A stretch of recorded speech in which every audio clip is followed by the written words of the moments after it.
Hello viewers and welcome to Review Information. In this video I will show you how to turn on restricted mode on TikTok.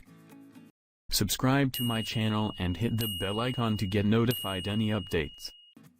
To begin, open the TikTok app on your phone. Log into your TikTok account, if you haven't already. Now go to your profile from the bottom right corner.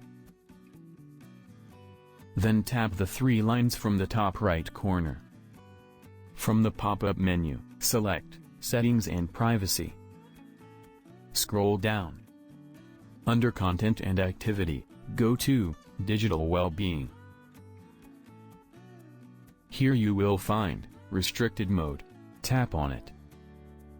Read how restricted mode works, and tap Turn On. Set a passcode to turn on restricted mode. And tap Next. Enter the passcode again to confirm. And tap Set. That's it. The restricted mode has been enabled. From now on, TikTok will limit videos that may be inappropriate for you.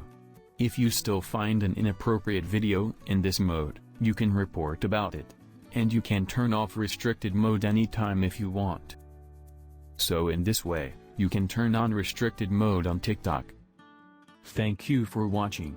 Hope you guys enjoyed my video. Please subscribe my channel for more videos. Goodbye.